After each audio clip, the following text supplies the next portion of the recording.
Hoje no Iron Cops. As investigações descobriram que quase 100 bandidos da facção criminosa Comando Vermelho do Nordeste estavam fazendo como se fosse uma MBA, como se fosse um treinamento, como se fosse uma especialização, um doutorado lá no Rio. Jorge Lordelo, delegado de polícia com mais de 20 anos de experiência, ele vem trazer tudo sobre a mega operação no Rio de Janeiro. E é muito interessante como essa parte política não consegue ter o mínimo de decência de dizer que 4 inocentes morreram. Porque os policiais que estavam naquela operação, eles são inocentes. 1970, numa determinada cadeia no Rio de Janeiro, os presos se juntaram e formaram uma entidade chamada Comando Vermelho. Seja muito bem-vindo, Dr. Lordelo. Muito prazer, mais uma vez, tê-lo conosco. Mas eu quero saber com o senhor sobre a tragédia ou não do Rio de Janeiro, aquela operação policial que para mim foi um sucesso, necessária, mas eu quero que o senhor, como um especialista, nos diga, porque foi uma manchete muito solta, né? Muito divulgada, chacina ou faxina, como o senhor enxergou aquela operação? É verdade, esses dois termos, né? Faxina ou chacina foi muito comentado nas redes sociais e em programas de televisão. Mas a gente, como eu fui formado em Direito, delegado de polícia há muitos anos, escrevi uma série de livros, e no Direito a gente não encontra nem a palavra chacina e nem a palavra faxina. O que aconteceu lá no Rio é algo que eu fiz muito na minha vida, que são operações policiais. Toda operação policial ela tem uma legalidade. Por quê? Porque ela tem uma missão a cumprir. No meu programa que eu tenho na Rede TV, que é o Operação de Risco, sábado agora, eu entrevistei o comandante-geral da PM do Rio, que é o comandante Menezes, o coronel Menezes. Ele comentou comigo que, juntamente com a Polícia Civil, eles traçaram uma estratégia porque é importante que o seu público saiba. As investigações descobriram que quase 100 bandidos da facção criminosa Comando Vermelho do Nordeste estavam fazendo como se fosse uma MBA, como se fosse um treinamento, como se fosse uma especialização, um doutorado lá no Rio. Alguns, é claro, esperando esfriar os problemas que tinham lá no Nordeste. Bom, então a Polícia Civil faz um inquérito demorado, aonde foram expedidos mais de 100 mandados de prisão e busca e apreensão. Ou seja, uma operação policial realmente necessária. E a operação, como eu entrevistei esse final de semana agora no programa Operação de Risco, o coronel falou o seguinte: nós passamos a entender a área daquele complexo e nós percebemos que a rota de fuga para eles seria uma rota de fuga aonde eles apelidaram de Muro do Bope. E realmente está de parabéns às forças policiais cariocas. Por quê? Porque houve um embate entre polícia e faccionado, porque eles quiseram. Esse é o primeiro termo. Segundo, toda a sociedade de bem, todas as pessoas da comunidade não foram afligidas com aquilo. Por quê? Porque o tiroteio grosso realmente aconteceu em área de mata. Outro detalhe muito importante, aquelas pessoas que quiseram se render, elas se renderam. Lógico. Não levaram tapa, não levaram uma coça, todos foram autuados em flagrantes, todos passaram por audiência de custódia, por sinal a Justiça do Rio manteve todos eles detidos. Então, para mim, não houve faxina, não houve chacina, houve uma operação policial que teve sucesso pela apreensão de fuzis, sucesso pela apreensão de drogas e a prisão de criminoso do Nordeste e carioca perigoso. Só que tem um detalhe. A única coisa que nos entristeceu, primeiro, a morte de 4 policiais. Pois é, eu ia lhe perguntar sobre isso, porque foi dito assim, muito interessante, né? Muitos políticos de esquerda têm por hábito defender ou polemizar, que é aquela velha história, as ações policiais. E aí é dito assim, não, mas morreram 120 pessoas, de repente vai que um deles seja inocente. E é muito interessante como essa parte política não consegue ter o mínimo de decência de dizer que 4 inocentes morreram. Porque os policiais que estavam naquela operação, eles são inocentes. É um braço do Estado necessário indo cumprir uma ordem do Estado. São pessoas heróicas ali e que no ato de heroísmo morrem em serviço. E esses mesmos políticos não os tratam como inocentes, mas eles relativizam aqueles 100 criminosos que combateram, confrontaram a polícia e que foram abatidos. Detalhe, eu queria que o senhor me confirmasse isso aqui. É verdade que na ficha daqueles criminosos, em grande maioria, muitos inclusive já tinham sido até condenados ou sendo procurados por estupro. Olha lá, você fez uma colocação muito importante, que é o seguinte: o policial, ele é agente da lei, o policial está cumprindo ordem judicial. Então o policial, ele é vítima. O policial, quando tem esse embate, quando há essa intervenção policial e há uma reação do criminoso, o criminoso morreu ou foi ferido. Essas pessoas, elas são enquadradas na forma da lei.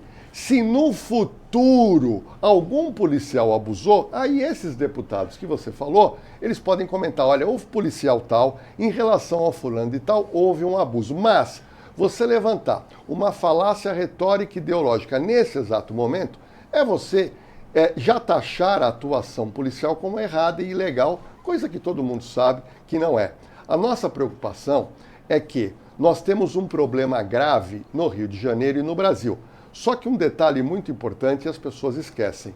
As facções criminosas, Felipe e público que está nos assistindo, tudo começou no Rio de Janeiro. E aí eu quero trazer um contexto histórico muito importante. E daqui a pouco, se o Felipe me permitir, eu fiquei todos esses dias sem querer dar entrevista, Felipe, porque eu queria ver, tanto na TV como no YouTube, o que os especialistas de segurança, as pessoas do governo, os políticos, disseram em relação daqui para frente. Certo. Que a minha preocupação sempre é daqui para frente. Óbvio, até porque voltar não adianta. Sim. Agora, eu ia lhe perguntar sobre isso.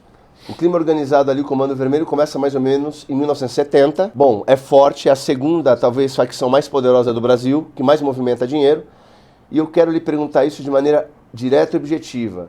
Quando, doutor, a partir de hoje, quando e como podemos acabar com o crime organizado, com esse narco-estado que estamos vivendo? Vamos lá, essa pergunta é importante porque desses dias até hoje, de tudo que eu ouvi, eu não vi ninguém falando do primordial. E o primordial é o primeiro, é o principal. Vamos lá. Contexto histórico.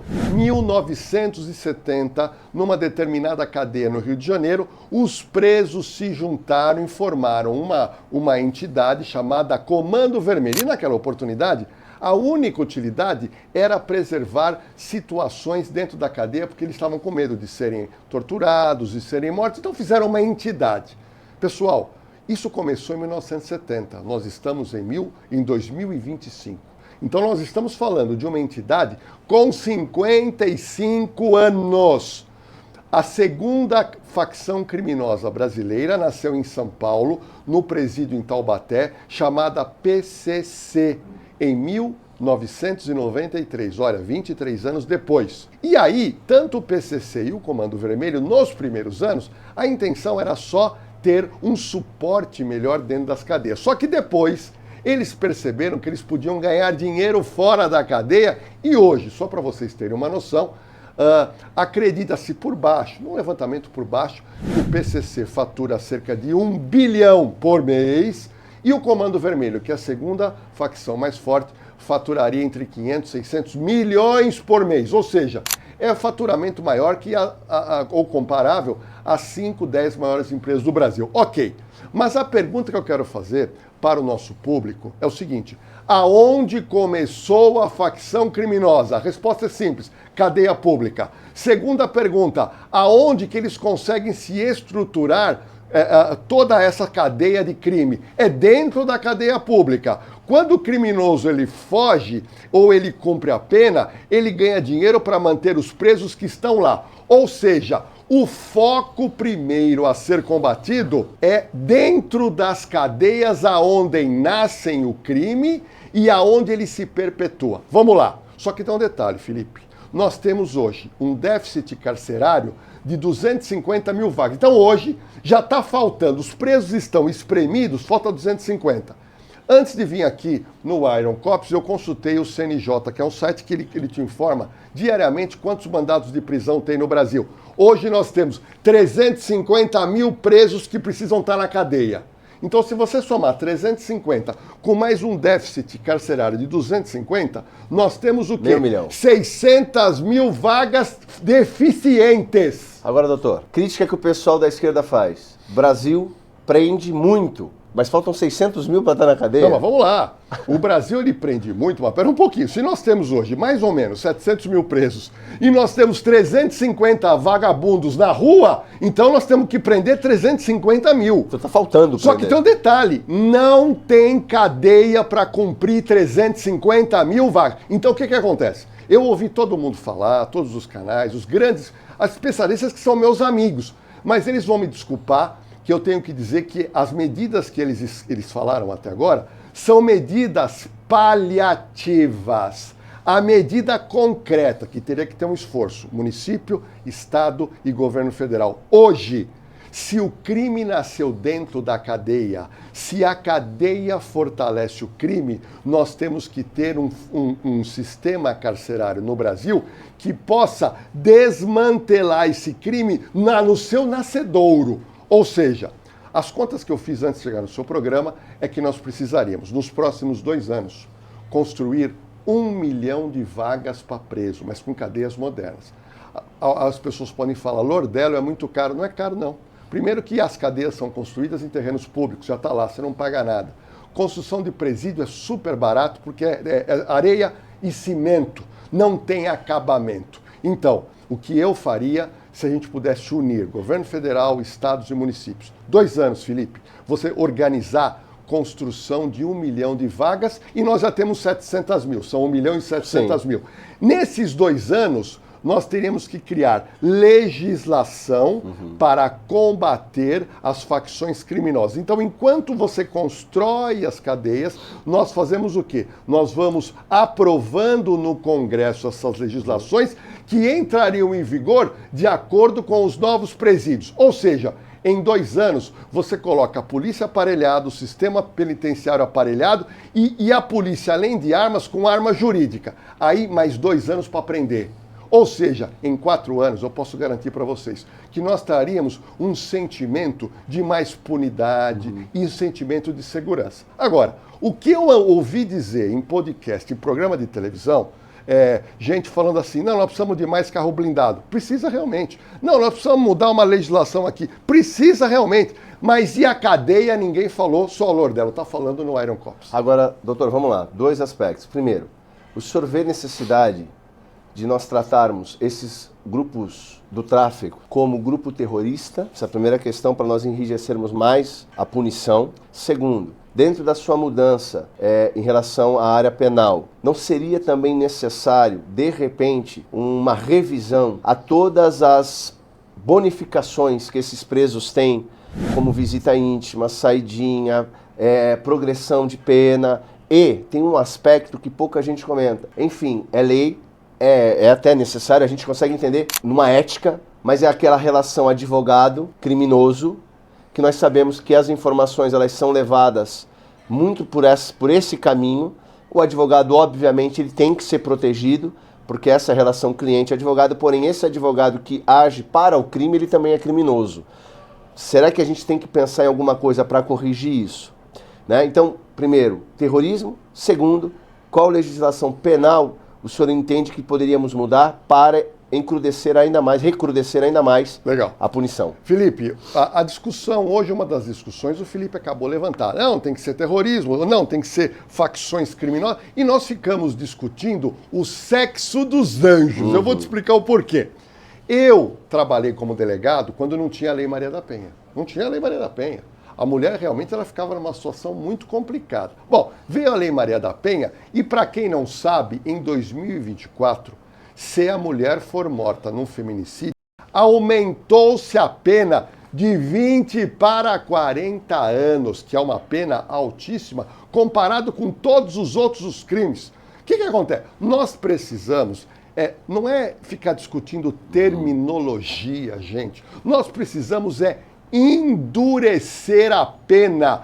Por exemplo, para um cidadão que usa um fuzil. Para mim não me interessa se é terrorista, se é faccionado, Claro. não é. Se você cria um tipo penal, dizendo o seguinte, você que está numa comunidade que é tomada por facção e você for pego com um fuzil, hoje a pena é muito pequena. Eu tenho que garantir que esse cara com um fuzil na mão, sem ter atirado ninguém, ele pelo menos ele teria que ficar preso 10 anos. Sim. Aí Você faz o que o americano faz, o que o japonês faz, o que o chinês faz. É colocar o cara na cadeia por um tempo tão necessário. Eu vou te dizer o seguinte, uma pessoa que fica 10, 15 anos na cadeia, ele fica apodrecido como pessoa por dentro. Ele não consegue mais sair com volúpia para fazer grandes orquestrações, porque ele passou 15 anos num presídio. Até porque, vamos imaginar, ele entra com 20 anos, se ele vai ficar 15, ele sai com 35. Se ele entrar com 30, sai com 45. Cada vez mais velho, a testosterona do cara já baixa, o ímpeto vai embora. Mas o que você falou é uma verdade. O que ele não pode é pegar uma pena de 10 e sair com 2 ou 3. Exatamente. Então, essas terminologias... Eu vejo gente discutindo o sexo dos... Eu preciso do quê? Eu preciso primeiro de uma lei pesada e eu acho que um cara que porta um fuzil... Ô Felipe, na minha época de delegado, eu não tive um fuzil na minha delegacia. Na minha época, os criminosos já no Rio já tinham, em São Paulo a gente não tinha, hoje tem. Então, fuzil é coisa muito séria, Sim. Fuzil é coisa muito grave. Outro detalhe, teve especialista em segurança dizendo que o Brasil precisa proteger as suas fronteiras para as armas não entrar. Para com essa discussão velha. Meu amigo, hoje o Brasil descobriu que nós estamos construindo, o criminoso está construindo os chamados fuzil fake. Parte das peças eles importam, mas aí eles conseguem importar e parte das peças eles fazem na impressora 3D. Ou seja, boa parte dos fuzis hoje utilizados pelas facções são fuzis que não têm marca. Artesanais. São artesanais, mas feitos em alta escala. Sim. Ou seja, se a gente não tiver um sistema carcerário bacana, forte, para desarticular a facção no seu seio do nascedouro, e aí você vai puxar essas legislações para que você possa garantir o cara lá preso. Felipe, entenda uma coisa. Eu me recordo de um caso de uma funcionária que eu tive, e ela tem um filho, que naquela oportunidade, o filho dele pegava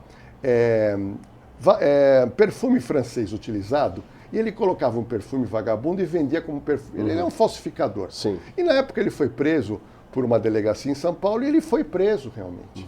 O cara era um bobo, o cara não tinha participação de nenhum tipo de facção, o cara ele quis ganhar dinheiro na moleza. Bom, e esse cara, eu me recordo, ficou preso lá alguns meses até ele conseguir advogado, que na época a justiça não precisava nomear um advogado, e eu me recordo até que eu achei que ele ficou mais tempo do que o necessário.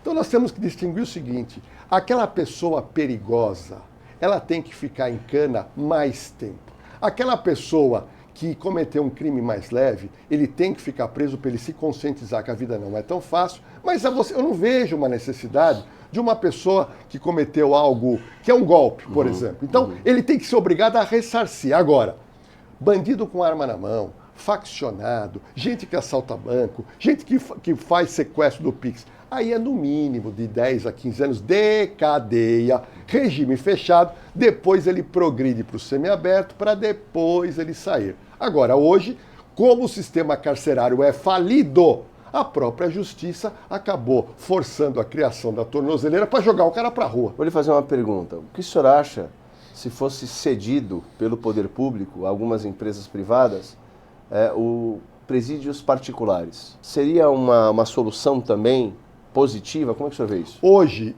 nós temos poucos projetos no Brasil, só que eu vou falar outra coisa para você.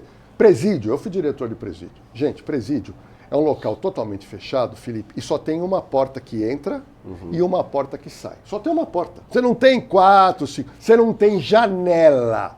Então você tem uma porta central e depois você vai tendo mais portas até você entrar na área carcerária para você conversar com o preso. Agora, como é que você me explica, Felipe, que quando a polícia faz uma batida dentro das cadeias do Brasil, você encontra celular, você encontra faca, você encontra droga? Então, pera um pouquinho. Se você tem uma cadeia que tem uma porta para entrar e uma para sair, como é que nós encontramos material do crime dentro do presídio? Ou seja, nós não conseguimos proteger uma porta? Gente, uma porta! Então, o problema, ele é mais embaixo. Por isso que eu digo que eu fiquei muito chateado com diversos especialistas que ficam falando da coisa muito no superficial.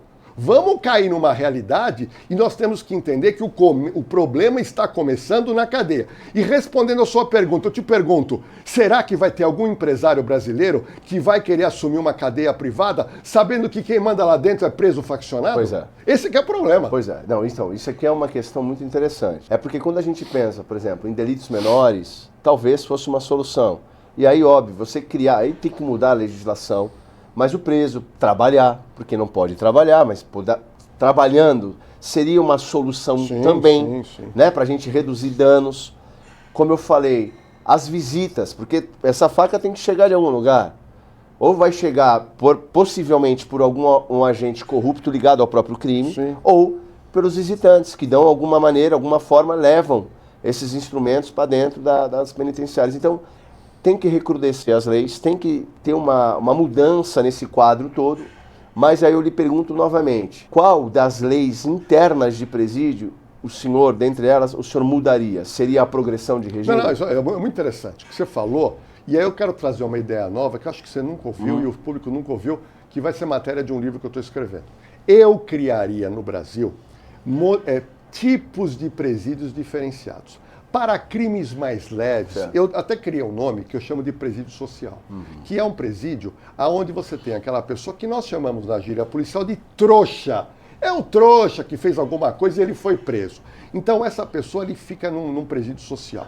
Aí você tem um outro tipo de presidiário que ele não tem nada a ver com facção criminosa. Ele é um bandido que ele assalta na rua, ele faz sequestro do Pix. Só que hoje você pega um cara que faz sequestro do Pix, que ele não é do PCC e prende. E você coloca ele aonde? Na cadeia Você coloca ele na cadeia do PCC. Aí quando ele entra, para você que não sabe, eu vou te explicar, porque na minha época não acontecia isso porque não tinha PCC. Mas hoje que eu tenho amizade com o diretor de presídio, isso que eu vou contar é que acontece. Quando o preso chega no presídio, o que vai acontecer? Ele entra, ele faz todo o processo de cadastramento dentro da área carcerária e ele é enviado para a cela. Quando ele é enviado, em São Paulo, ele é recebido, entre aspas, como se fosse um RH do PCC, que vai levar ele para uma cela fechada e vai falar, quem é você? Olha, meu nome é tal. Ah, você foi preso por quê? Não, eu fazia sequestro pro Pix. Ah, você faz sequestro do Pix? Você tem passagem pela polícia? Não, já tive uma briga, eu tive uma bebedeira e agora eu estava fazendo mão para cabeça sequestro do Pix. Ah, tá bom. Você é membro de alguma facção? Não, eu nem sei como funciona. Ali, aquela pessoa vai começar a responder pergunta,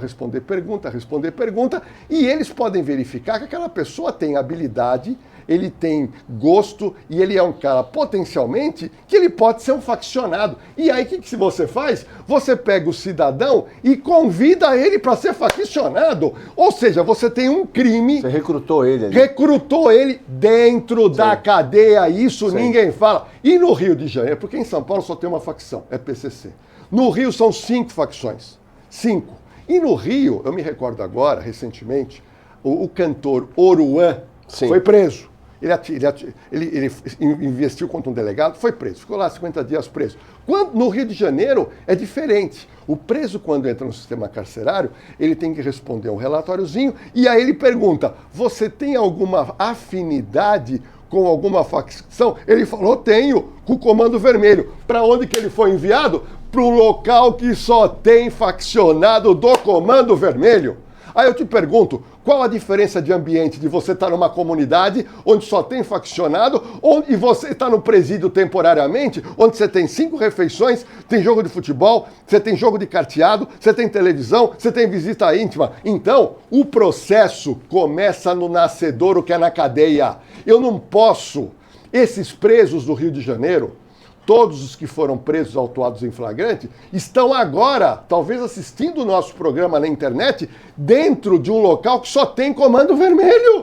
Então, eu te pergunto, qual que é, aonde que nós precisamos mexer, meu Deus? É o sistema carcerário. É punir e, obviamente, reformar esse sistema carcerário. E não permitir que uma pessoa seja recrutado por essa facção e também que essa pessoa não vá para um lugar onde ele só tem faccionado da sua facção e de lá, através de celular, ele está dando ordem para quem está cumprindo o crime na rua. Agora, doutor, uma crítica que foi feita pelo pessoal da esquerda. Estou usando os argumentos deles para que o senhor nos elucide. Bom, eles falaram o quê? Que a operação não foi bem preparada, organizada. Que o governo federal não havia sido avisado e não foi pedido ajuda. Isso é verdade? Isso é mentira? Como o senhor enxerga a operação? E mais, que foi eleitoreira, no final das contas, porque o governador do Rio estava sofrendo algum processo e ele usou disso para poder abafar o processo que ele estava enfrentando. Então, trouxeram isso como uma desculpa,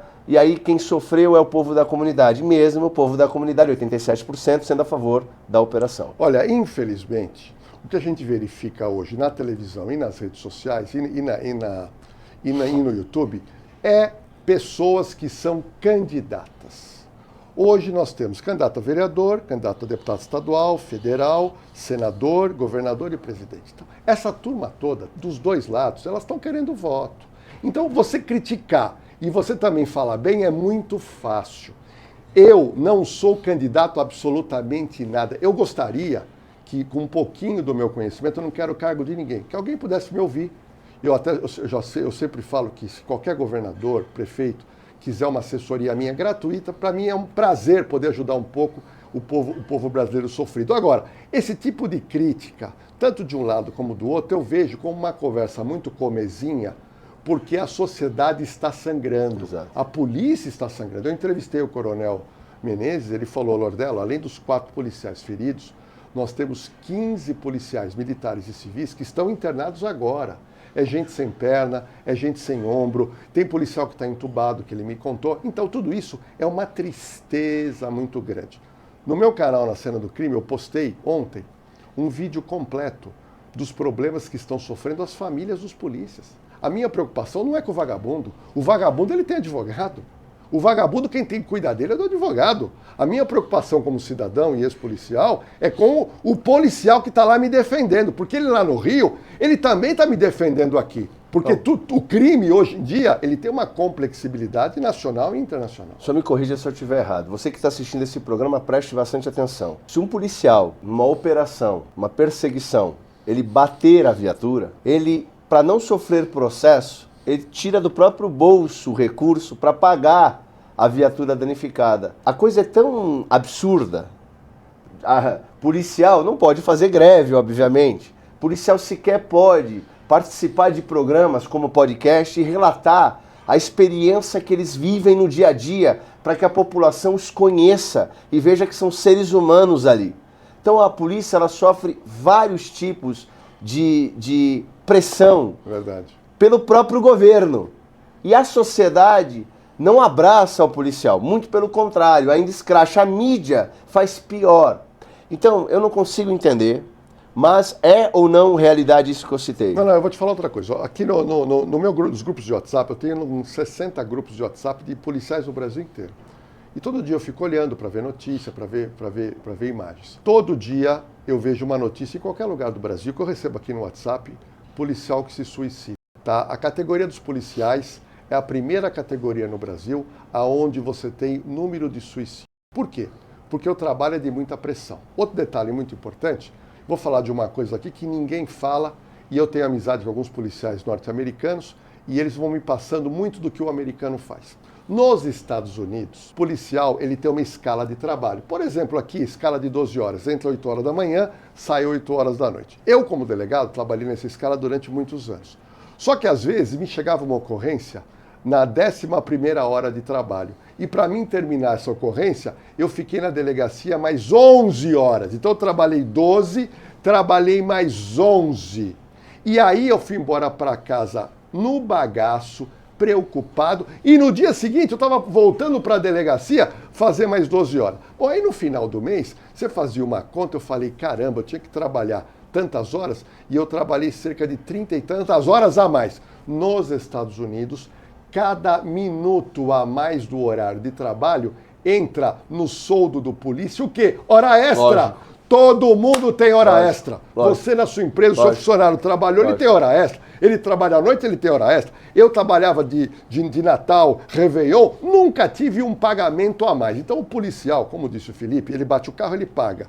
O policial, vou te dizer o pior, com a audiência de custódia, o vagabundo vai lá e fala que levou um tranco, que foi xingado, violência emocional, o juiz já mete a caneta e manda instaurar um procedimento contra o polícia, que agiu corretamente, e quem tem que pagar o advogado? É o policial. O polícia. Então, É uma essa excrescência. pressão faz com que muita gente ou peça baixa ou acaba ficando doente e praticando suicídio. Agora, esse tipo de excrescência, ela permanece, ela continua. E aí a pergunta é até quando? O senhor tem alguma expectativa de mudança? De verdade mesmo, doutor? Porque a gente ouve, eu sei que, por exemplo, nas próximas eleições, muito provavelmente, a pauta da segurança pública vai ser o grande tema.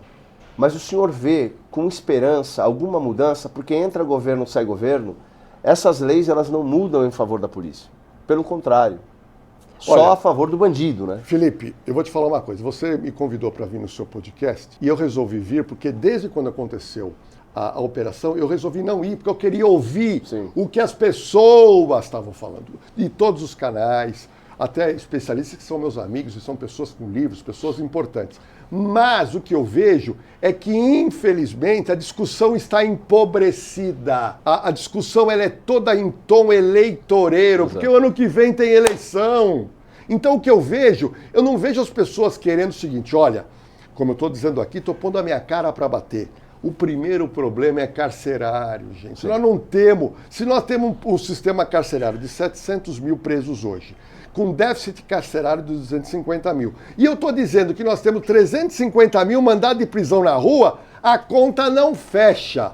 Então, eu, infelizmente, com essa polarização, eu achei que piorou a discussão. A discussão hoje é de baixo nível, Sim. só atrás de voto. Então eu entendo que, infelizmente, eu não vejo melhora para o ano que vem, ganhe quem ganhar. Doutor Lordello, aí surgiu aquela grande questão. Eu lhe perguntei, o senhor me ajuda com isso. O governo federal se omitiu ou realmente não foi acionado? Como é que o senhor entende? Porque isso foi uma narrativa também criada contra o próprio governador. E nós tivemos ministros do Supremo, não vou nem citar nome, que sabe-se Deus lá por quê foram ao Rio de Janeiro querendo uma reunião com o governador, como se o governador tivesse que prestar contas a ministros do Supremo Tribunal, e é uma inversão de valores e de intromissão de poderes que, de novo, isso está passando batido. Ninguém mais aponta o dedo e diz, cara, tá errado, que coisa é essa aí? Bom, vamos lá. Eu trabalhei na Polícia de São Paulo, Polícia Civil, quase 30 anos. E trabalhei em diversos lugares, fui diretor de presídio. E eu nunca, pelo menos na minha época, eu nunca ouvi falar que o governo de São Paulo foi buscar recurso no governo federal. Aqui em São Paulo é zero, porque é um estado que é muito aparelhado e tem recurso. O Rio de Janeiro eu sei que é um estado bem aparelhado. Agora, se o governador pediu ou não pediu, tem que mostrar. Eu sempre acredito só em papel. Perfeito. Porque falar é falácia. Eu acredito em papel. Então, quem falou que pediu ou não pediu, é só mostrar papel. Olha, eu pedi isso para ajudar, eu pedi aquilo para ajudar. Agora, eu quero dizer o seguinte: a Operação no Rio contou com 2.500 homens, todos cariocas, viaturas.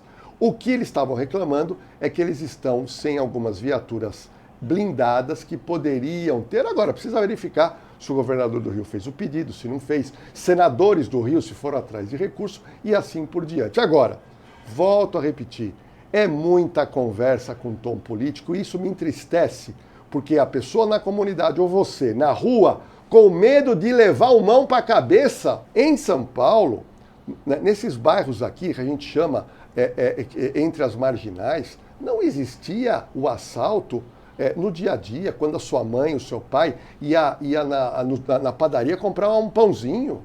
Então a situação hoje ela é muito grave e eu gostaria que se discutisse menos política e menos ideologia e mais estratégias realmente convincentes para a gente poder virar esse jogo. Então, há uma última questão que eu queria lhe perguntar sobre o crime organizado no Brasil. As cadeias, o senhor disse que é o primordial, mas aí nós temos também a ideia da asfixia do financiamento do crime organizado. Por que isso parece ser tão difícil ser feito no nosso país? Eu costumo brincar e digo o seguinte, tem dois crimes, Boa dois pergunta. crimes, você que está ouvindo aqui, você sabe disso, 2 crimes ou 3 imperdoáveis nesse Brasil. Deve pensão, o cara vai preso. Não tem negociação. Deixou no vela. Se o cara hoje, bom, e nós estamos de acordo aqui, se ele é agressivo com a mulher, seja físico ou psicologicamente, pode ser preso. Sim. A lei é dura. Terceiro, que é interessante, deve imposto para tu ver se o governo não fica no teu calcanhar. Toma o seu dinheiro. Cai na malha fina, até o resto da tua vida, o governo vai ficar te mirando. Aí nós temos empresas movendo bilhões, que não sabe de onde vem, para onde vai, e o COAF não consegue achar nada. Então eu queria perguntar para o senhor, como nós conseguiremos moralizar esse fato no Brasil? Posso colocar o dedo na ferida? Por favor. Tá bom. Eu vou trazer um fato histórico aqui, que eu acho que o Felipe desconhece, que morou muito tempo fora do Brasil, mas eu quero entrar num fato histórico que eu tenho estudado, e eu vou relatar a história completa no canal Na Cena do Crime, que é a história do jogo de bicho. O jogo de bicho, para quem não sabe, é invenção carioca. Só que a invenção carioca do jogo de bicho se deu num homem muito rico, era um homem de bem, chamado Barão de Drummond, que em 1888, lá atrás, ele resolveu construir no Rio, no bairro de Vila Isabel, foi o primeiro zoológico brasileiro. Esse cara trouxe da África girafa, ele trouxe os animais exóticos e ele construiu lá, em 1988, o Zoológico do Rio. Passado 4 anos, ele estava com dificuldade financeira. E com essa dificuldade, ele é um empresário muito inteligente, ele falou, eu queria criar um jogo de azar aqui, com os bichos do meu zoológico, e ele pediu autorização para o governo estadual do Rio. E o governo, entendendo que ele era um empresário que ajudava, ele autorizou. Como é que era o jogo do bicho lá? Você ia com a sua família, você comprava lá o ingresso e você podia escolher um bicho. O cara escolheu o avestruz. No final do dia era feito um sorteio de todos os bichos. Se fosse o avestruz, você ganhava 20 vezes o valor do seu ingresso. Esse era o jogo do bicho. Sabe o que aconteceu? Logo em seguida, o povo começou a gostar. E pessoas fora do zoológico começaram a fazer o jogo do bicho. E o jogo do bicho, de 1892 até hoje, está no Brasil. E aí fica a pergunta, por que não se termina o jogo do bicho? Você me fez uma pergunta sobre crime grave, Sim. Que é crime de facção, que é fuzil, que é lavagem de dinheiro. Mas vamos para o crime mais baixo, que em tese não tem fuzil e não tem faccionado, que é jogo do bicho. E ninguém termina. Mas você sabe por que não termina, em tese? Porque é um crime, digamos, não violento. Porque como todo mundo paga antecipadamente, quem ganha recebe, não tem violência. A não ser entre, de repente, as áreas de domínio dos próprios bicheiros. Mas, em tese, é um crime, como o senhor falou, de baixa periculosidade, no sentido de que ele é não violento. O tráfico de drogas, não. Aí já tem cara com fuzil. Mas, a nível de moralidade, o senhor tem toda a razão. É que o Brasil é o país do jeitinho, pô. Então é uma contravenção. Eu vou te dar um exemplo.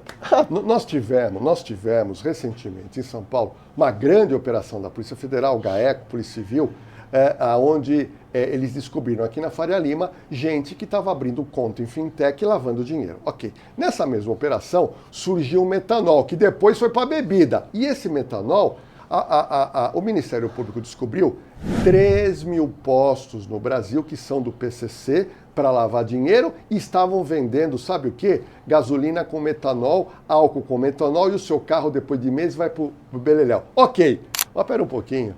Quer dizer que você precisa descobrir 3 mil postos depois que eles trabalharam muitos anos? Ou seja, qual a fiscalização que o Felipe disse? Vou te dizer mais, Felipe.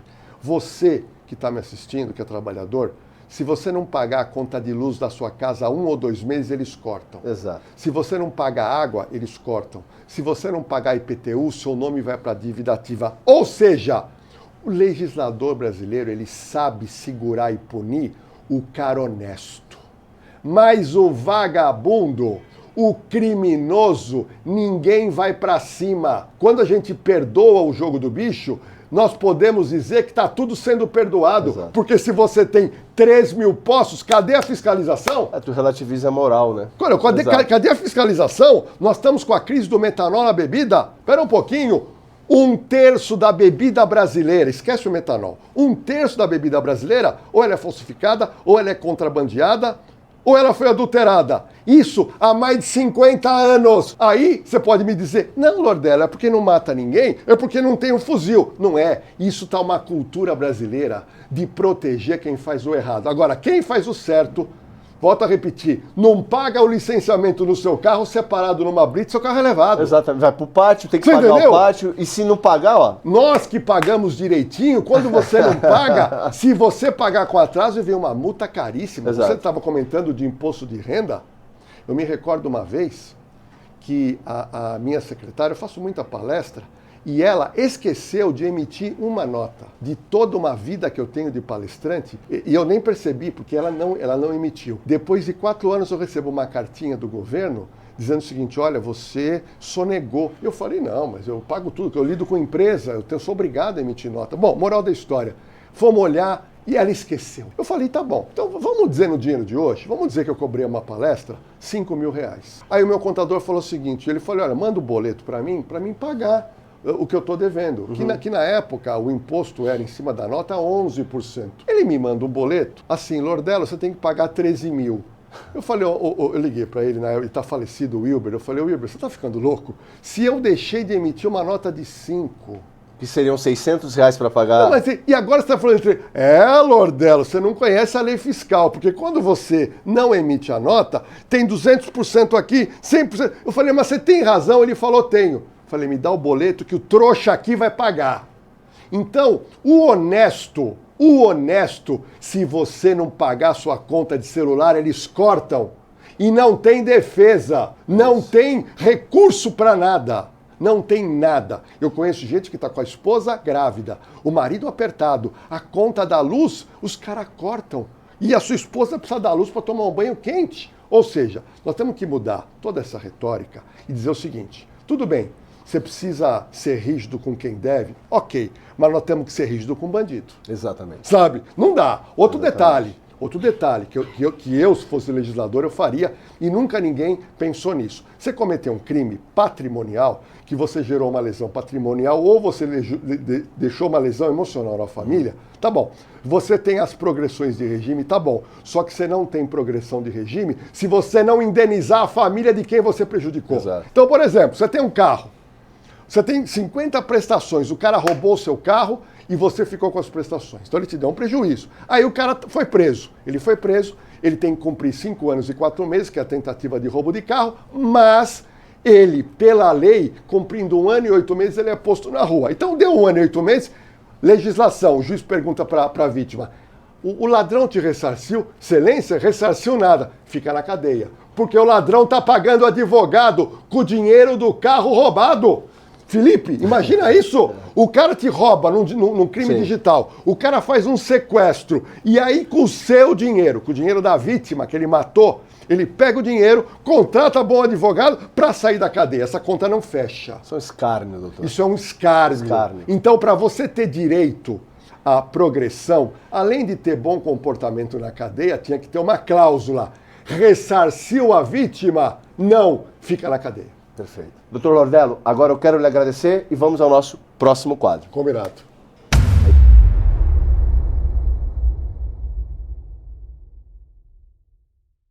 Olha, durante a mega operação da Polícia Militar lá e a Civil lá no Rio de Janeiro, todo mundo ficou focado nesse assunto. Mas aí eu comecei a receber mensagens, e também nas redes sociais, de muita gente chorando e reclamando da morte de uma mulher de 22, 23 anos, conhecida como Japinha do CV, conhecida também como Musa do Crime, e também tem o apelido de Penélope. E aí, eu e a minha equipe de investigadores do canal Na Cena do Crime, a gente foi atrás dessa notícia e eu verifiquei e encontramos que ela é uma moça muito bonita, inteligente, fala bem, faz dancinha no TikTok, mas ela é faccionada no Comando Vermelho lá no Morro do Alemão. E aí, o que aconteceu? Você que está me assistindo, você deve ter recebido no seu WhatsApp um vídeo muito forte de um criminoso que recebe um tiro na cabeça.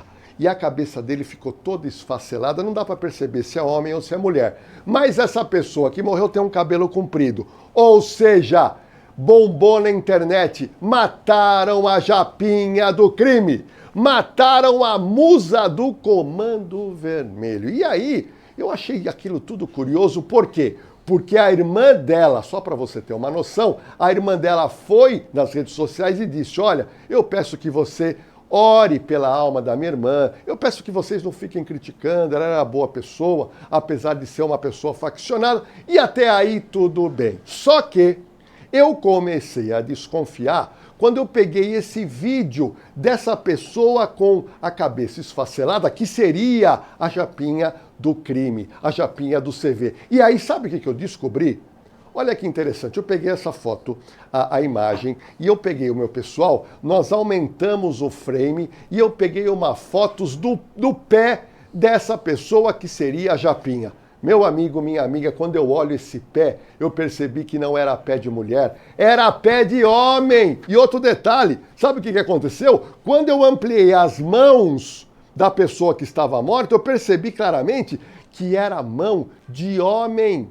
Porque a Japinha, ela tinha o quê? Unhas compridas, unhas pintadas, ela era uma pessoa muito delicada. Bom, moral da história, eu vou na Polícia do Rio, pego aquela lista de 115 bandidos, eu falei, tem que ter uma mulher lá, tem que ter a Japinha do crime, 115 homens. Aí, pera um pouquinho, tem 2 cadáveres que não foram reconhecidos. Eu falei, deve ser a Japinha então, porque ela levou um tiro no rosto e não foi reconhecida. Fui atrás da informação. 2 cadáveres ainda hoje desconhecidos, mas são cadáveres masculinos, ou seja, Japinha do crime está viva. Essa é a informação. A partir daí deu tanto bochicho que a Polícia Civil do Rio de Janeiro fez o quê? Deixa a gente identificar logo essa pessoa com o tiro na cara, e aí se identificou que era um rapaz procurado pela justiça na Bahia.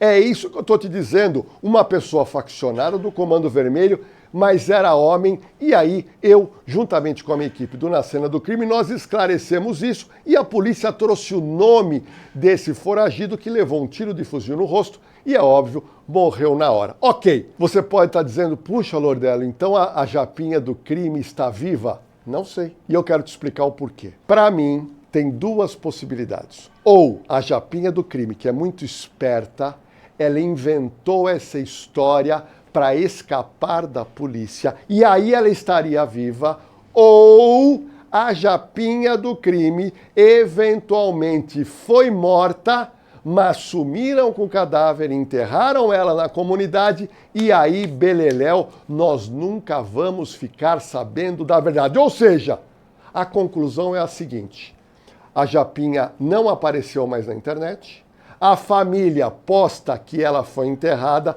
mas não fala onde foi o velório, não fala em qual cemitério ela foi enterrada, não existe certidão de óbito e nem atestado de óbito, ou seja, é uma grande interrogação. Mas, legalmente, a Japinha do CV, a musa do crime, ou a tal de Penélope, para fins jurídicos, ela está viva no Rio de Janeiro. 115 mortos. A esquerda diz que eram vítimas da sociedade. Na sua visão, a polícia é ou não é racista? A Polícia Civil e a Polícia Militar tiveram um grande embate no que foi chamado de Muro do Bope. O embate foi tão pesado porque houve reação que 4 policiais morreram. O embate foi tão duro que 15 policiais ainda estão hospitalizados. E aí, nós tivemos o quê? 117 vagabundos mortos. E por que eu posso dizer vagabundo? Primeiro, que eu entrevistei o Coronel Menezes e ele me falou, Lordello, essas pessoas estavam na mata fechada. Ele me falou, Coronel Menezes, Lordello, essas pessoas estavam ali todas armadas dando tiro. Ali, pelo horário que era madrugada, não é dona de casa que está passeando na mata, não é estudante. Então nós temos que entender que contra fatos não há argumento. O que eu quero te dizer é o seguinte, boa parte daquelas pessoas tinha mandado de prisão, boa parte não tinha mandado de prisão, mas eram pessoas com vasta ficha criminal, e tinha algumas pessoas que não tinham ficha criminal, mas a polícia foi atrás das redes sociais e pela rede social dá para perceber que essa pessoa tinha alguma ligação com o Comando Vermelho. Portanto, vamos lá, vamos ser justos com o trabalho policial. Agora, com tudo que foi apurado, não apareceu uma mãe dizendo o seguinte: olha, esse meu filho aqui estava na mata procurando o passarinho e foi morto. Olha, esse meu filho trabalhava. Então, falácia é uma coisa, provar é outra completamente diferente. Como você vê a mobilização midiática contra o trabalho da polícia? Olha, realmente existiu e ainda está existindo uma mobilização contra o trabalho da polícia. Eu sempre tenho dito que nós vivemos agora, 2025, um período pré-eleitoral. Então você tem políticos que gostam de fazer o quê? A base de apoio é criticar a polícia. A base de apoio é colocar o cidadão como o criminoso como vítima. Isso faz parte do jogo político, mas eu acho que é um jogo sujo porque não condiz com a verdade. Deixa eu te falar uma coisa para você que insiste com essa retórica de criticar a polícia. O policial civil, o policial militar, o policial penal são pessoas que buscam um emprego. Alguns vocacionados, outros querem um emprego. Todo mundo sabe que o salário do policial é baixo. E não sei se vocês sabem, a grande maioria dos policiais, eles não são oriundos das classes sociais mais altas. Eles não moram em apartamentos caros, em casas caras e grandes. São pessoas que estudaram em colégio público, que passaram no concurso com dificuldade e que passaram e ingressaram no concurso e são policiais. Ou seja, a grande maioria dos policiais são de classes sociais menos favorecidas. Então, por que vocês que falam isso acham que, eventualmente, um policial seria contra o negro, seria contra uma pessoa de uma classe social que é praticamente parecida ou igual a dele? Ou seja, tudo isso é uma conversa eleitoreira que dói no meu ouvido, porque com esse tipo de discussão a gente não avança para resolver os problemas de violência urbana no Brasil. Uma mensagem para os heróis policiais do Brasil. Olha, deixa eu te falar uma coisa. Eu acompanhei, como você acompanhou, para e passo, tudo que aconteceu no Rio de Janeiro. E eu me surpreendi quando eu recebi num grupo de policiais um delegado que foi atingido na perna e ele perdeu a perna. Ele foi socorrido, tinha um outro delegado que foi narrando o que estava acontecendo, e esse delegado agora está tentando se restabelecer e vai ter que ter uma vida totalmente nova. Ou seja, quando eu fui percebendo os policiais mortos e aqueles policiais que a gente nem conheceu, mas que estão agora, nesse exato momento, entubados, pessoas que perderam braço, pessoas que perderam ombro e pessoas que vão até que ser aposentadas na polícia. Então, é para vocês. Quando me perguntaram o seguinte, olha, você gostou da operação policial? Eu falei, olha, a operação foi muito profissional, mas eu nunca poderia ficar feliz no momento em que 4 policiais morreram, 15 estão gravemente feridos, e essas pessoas, sim, é que representam quem? A sociedade brasileira. São pessoas que prestaram concurso, que estavam lá para defender a família.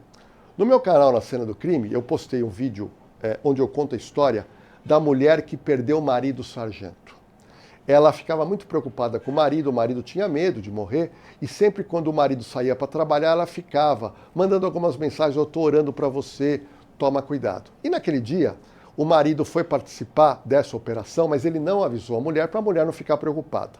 Sabe o que aconteceu? A mulher estava no emprego dela, trabalhando no Rio de Janeiro, na periferia, quando ela viu na televisão aquela mobilização. O marido era do BOPE, 3º sargento. Aí ela pegou e pensou, meu marido está lá.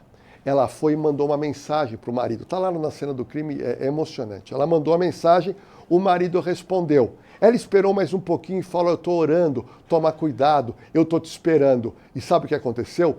Ela não obteve mais resposta. E ela começou a ficar preocupada, ela começou a orar, até que à noite ela recebe um telefonema de um policial do BOPE e falou, olha, dá um pulo no hospital. E quando ela chegou no hospital, o marido já tinha morrido. Então isso dói no coração. Por quê? Porque ela foi casada com um 3º sargento do BOPE voluntarioso, heróico, uma pessoa valente e que queria defender a sociedade, mas acabou, aí sim, ele sendo vítima da violência urbana e dos faccionados do Comando Vermelho. Doutor Lordello, eu quero lhe agradecer. Delegado com mais de 25 anos de experiência, mas continua na ativa como um investigador nato que é, no excelente programa Na Cena do Crime. Convido a todos vocês que nos prestigiam aqui nesse canal também assistirem. Dr. Lordello, mais uma vez, uma grande honra lhe receber. Muito obrigado. Olha, Felipe, eu até acho que me exagerei um pouco no seu programa, porque você me fez perguntas fortes e eu me emociono porque eu me vejo lá no front. Eu já participei de operações, já quase morri, eu voltava para casa orando, agradecendo a Deus. Então eu falo com muita propriedade, mas eu falo com aquele olhar de querer ajudar o Brasil e resolver o problema. Eu queria deixar um convite para o seu público, o meu canal no YouTube, que o Felipe gosta de assistir as minhas histórias que eu narro, que é o Na Cena do Crime. E eu também sou apresentador do programa Operação de Risco na Rede TV, sexta-noite e sábado à noite. Eu aguardo vocês com o maior prazer. Parabéns pelo seu trabalho. Muito obrigado. E você que nos acompanha, por favor, orem por nossos policiais. Sempre que você vê um policial na rua, não se envergonhe, não se intimide, muito pelo contrário, dê bom dia, dê boa noite, passe de cabeça erguida, porque ele é alguém ali para te proteger, você que é uma pessoa honesta e íntegra. Ore por nossos policiais. Muito obrigado pela sua audiência e até um próximo programa. Esse foi o Iron Cops. Muito obrigado.